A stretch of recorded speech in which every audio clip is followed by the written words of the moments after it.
abizi ababyeyi bose niba uri umubyeyi wageze ahantu wumva urambiwe ibirego by'abana. John ankozeho, John ari kunkinisha ntabishaka, John antwariye to. Iyo wemerera abana guhora bazanira ibirego bigeraho bigahinduka nk'ingeso ku buryo nta kintu na kimwe abana bashaka gukora batakuzaniye ibirego. So nk'umubyeyi rero ni umurimo wacu, yes, gukemura ibibazo abana bacu bagiranye, ariko cyane cyane especially as they grow, kubatera umwete, kubakure mu kaga. You understand the difference y'ahantu umwana arega ashaka ikiza cy'umuvandimwe we n'ahantu arega ashaka gushyira umuvandimwe we mu kaga kugira ngo bamuhane, bamubabaze, bagire gute. So that's the difference. Igihe cyose akuregeye akumugenzi we mu kaga, what should you do? Cyangwa reka tuvuge simply, igihe cyose umwana wawe akuregeye ukwiye kumubaza, mbese wabibwiye Lucy? Uzi ikintu kizagutangaza, uzatangazwa ko akenshi aza kukuregera atabibwiye uwo bagiranye ikibazo. Urumva ko aba escaping stage mu gukemura wawe agiye kugwa mu mazi, ukwiye kuba uri kumureba. Niba umuvandimwe wawe agiye kwambuka umuhanda, mukwiye kuba muri kurebana. Niba umuvandimwe wawe agiye gukata umusatsi kandi mama yarawuteretse kugira ngo ube mwiza, ukwiye kuba uri kumurebera. Bitandukanye no kuza kuregera mama, antwariye agacupa, ankozeho. Ibyo ngibyo ni ukuzana amakimbirane no gushaka.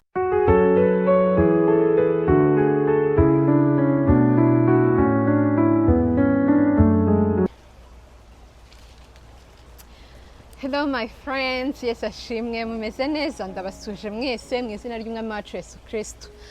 Ndishimye cyane ko mbonye uyu mwanya kugira ngo twongere tuganire.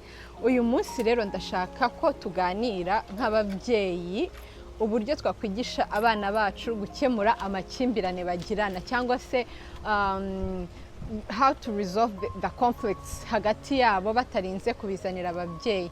Ndabizi ababyeyi bose niba uri umubyeyi wageze ahantu wumva urambiwe ibirego by'abana.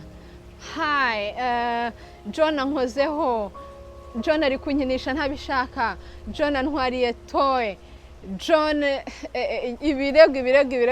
Ubundi umurimo umwe mu mirimo umumama akora ikomeye ni uwo gukemura ibibazo, amakimbirane. Kandi amakimbirane y'abana umva ni amakimbirane y'urudacya, ntabwo ajya apfa kurangira. So rero nk'ababyeyi, how do we teach our little ones to solve conflicts between themselves batatuzaniye ibirego? Kubera iki atari byiza encouraging abana bacu kutuzanira ibirego?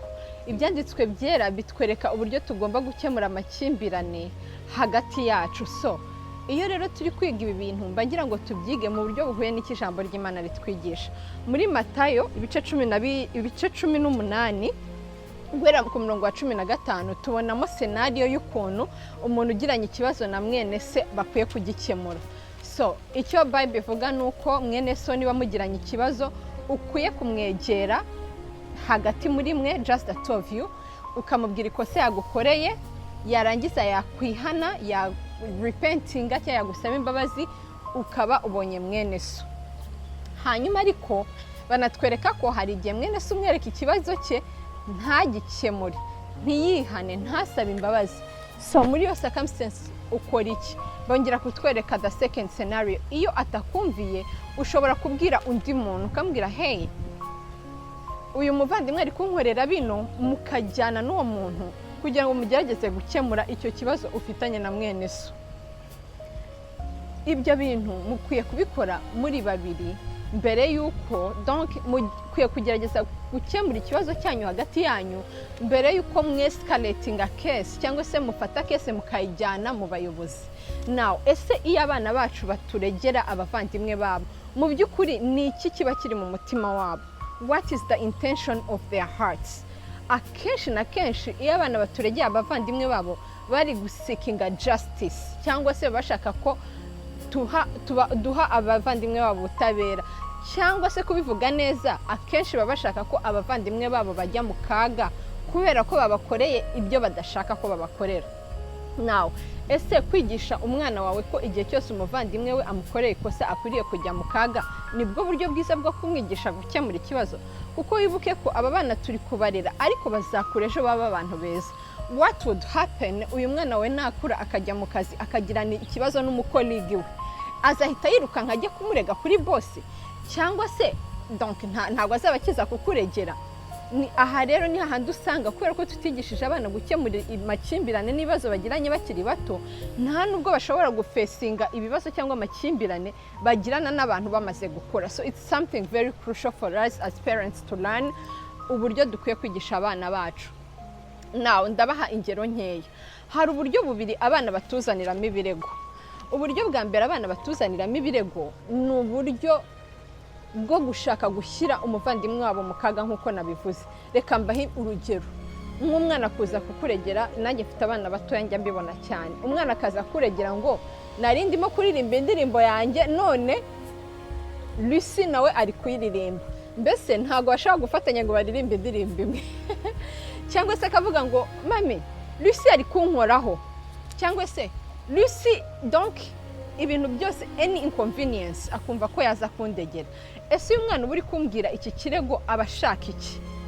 Uzi ikintu abashaka ko Lucy ajya mu rubanza, abashaka ko Lucy abona trouble, abashaka ko Lucy aba punished. Now hari umubyeyi wabaza ati none se what's wrong with that? Mbese nibibi ko umwana ashaka kundi ajya mu butabera? Reka mbabwire, ese intego yacu nk'ababyeyi nuko icyambere to raising abana, turera abana basikinga justice, basikinga ubutabera, cyangwa nuko turera abana bafite umutima w'imbabazi, bari compassionate? What should you encourage in your kid? Is it justice more than mercy? Kuko n'ijambo ry'Imana twereka ko Imana nayo ikunda imbabazi kuruta n'ibitambo. Imana yishimira compassion, Imana yishimira mercy kuruta n'ibitambo. So ni ikintu cy'ingenzi kwigisha abana bacu to be merciful. Now hari igihe cyose umwana akuregeye ashaka gushyira mugenzi we mu kaga, what should you do? Cyangwa reka tuvuge simply igihe cyose umwana wawe akuregeye ukwiye kumubaza mbese wabibwiye Lucy? Uzi ikintu kizagutangaza, uzatangazwa ko akenshi aza kukuregera atabibwiye uwo bagiranye ikibazo. Urumva ko aba escaping the stage mu gukemura ikibazo, aho kugira ngo hanze yiyunge agikemurane n'uwo bagifitanye, ahise aza ku buyobozi bukuru, kuri mama cyangwa kuri papa. Now ikintu cya mbere ni uko dukwiye kwigisha abana bacu, encourage your kids to talk about, to solve their problem hagati yabo, kwikemura ikibazo hagati yabo. Niba Lucy yamutwara igikinisho, mbere yuko aza kubwira mama, nabanza agende abwire Lucy wintwarira igikinisho nanjye ndagikeneye. Lucy ashobora kumubwira ati okay, akakimusubiza. Icyo gihe ikibazo kiba gikenewe, nta nubwo mama akeneye kumenya ko Lucy na Joy bagiranye ikibazo. Birahagije ko biyunze bakemuye ikibazo kiri hagati yabo. That's step number 1. Icya kabiri ariko Lucy ashobora kwanga kumuha igikinisho cye, akambwira ati no nanjye ndagikeneye.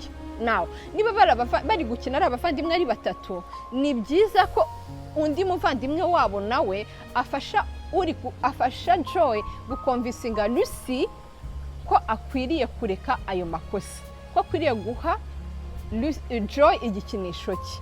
Icyo kibazo iyo gikemutse ntago mama akeneye kumenya ko cyabaye, nta nubwo akeneye kumenya ko cyakemutse. You forgive and you forget. Mukwiye kubabarirana mugakomeza ubuzima. Rero ni ryari ikirego gikwiye kugera kuri mama? Ikirego gikwiye kugera kuri mama igihe cyonyine umuntu yamenyeshejwe icyaha cye, akanga kugisabira imbabazi, akanga kugikemura. Reka tuvuge wenda mwari muri gukina, umuvandimwe araje asenya ibintu mwari muri kubaka. Icyo gihe murabimubwiye, birakobasha, mubwiye ati kubera icyo unsenyeye ibintu nari ndi kubaka. Arabasuzuguye cyangwa arabihoreye. Niba ari umwana mwiza akwiye kumva ko koko biguteye agahinda ko usenya ibintu bye, yarangiza agasaba imbabazi. Niba gusenye ibintu, umwana asenyewe ibintu yari ari kubaka ariko mugenzi we akamusaba imbabazi, nubwo bibabaje ko babimusenyeye, biba birangiye, ntago mama akeneye kumenya icyo kibazo. Ariko niba umwana yanze gusaba imbabazi, aho ngaho rero niho mama cyangwa papa bazamo. Niho umwana aza kubwira ati mama narindi gukina na Lucy none asenye ibintu narindi kubaka, kandi yanze no kunsaba imbabazi. Icyo gihe Lucy akwiye kuzana kuri mama kugira ngo ikibazo gikemurwe n'ubuyobozi bukuru. Icyo gihe kandi Lucy akwiye kubona ingaruka zatewe nuko yanze repenting. Icyambere, gusenyera umuvandimwe w'ibikinisho ni icyaha, ni kwikunda, selfishness, not being considerate. Icya kabiri ariko kudasaba imbabazi umuvandimwe we nyuma yo kumuhemukira ni umutima winangiye, ni ubwibone bw'umutima we, the pride ituma adashaka gusaba imbabazi. Now that's one of the scenario aho umumama cyangwa se umupapa akwiye kuba involved mu gusolvinga ikibazo cy'abana be. Scenario number 2 ni igihe umwana aza kukuregera undi, si no kukuregera as such, ariko kubw'ineza y'uwo ari kukuregera. Urugero, yaza akavuga ati mama Lucy afite imakasi agiye gukata umusatsi we. Urumva ko gukata umusatsi we ni ikintu kiri dangerous ku buryo mama akeneye kukimenya kugira ngo yihutire kugikoraho. Cyangwa se akavuga ati mama Lucy agiye kwambuka umuhanda, imodoka zishobora kumugonga. Ibyo ni ibintu byihutirwa. Yes, Lucy ari gukora amakosa yuko agiye kwambuka umuhanda, ntiwamutumye, nta muntu mukuru barimo, ariko ntago ari kuza kumurega kugira ngo amuteza akaga, ahubwo ari kuza kumurega kugira ngo amukure mu kaga. You understand the difference? Y'ahantu umwana arega ashaka ikiza cy'umuvandimwe we, n'ahantu arega ashaka gushyira umuvandimwe we mu kaga kugira ngo bamuhane, bamubabaze, bagire gute. So that's the difference. Igihe cyose akuregeye akubwiye ikintu kiri kuba kugira ngo ufashe umuvandimwe we kumukura mu kaga, that's a good thing, that should be encouraged. Ibyo ngibyo ni ukurebererana hagati y'abavandimwe, kuko abana bacu bari kumwe tukwiye kubigisha ko they should learn to take care of each other. Niba umuvandimwe wawe agiye kugwa mu mazi, ukwiye kuba uri kumureba. Niba umuvandimwe wawe agiye kwambuka umuhanda, mukwiye kuba muri kurebana. Niba umuvandimwe wawe agiye gukata umusatsi kandi mama yarawuteretse kugira ngo ube mwiza, ukwiye kuba uri kumurebera. Bitandukanye no kuza kuregera mama, antwariye agacupa, ankozeho. Ibyo ngibyo ni ukuzana amakimbirane no gushaka ubutabera n'ibihano kuruta gukundana no gushaka imbabazi. So that's how I would encourage you moms, kwigisha abana bacu gukemura ibibazo byabo hagati muri bo mbere yuko babituzanira. It's a good skill to have. Kandi umwana harimo ibintu byinshi, harimo skills nyinshi umwana yari kwiga iyo ari gukora nk'ibyo ngibyo.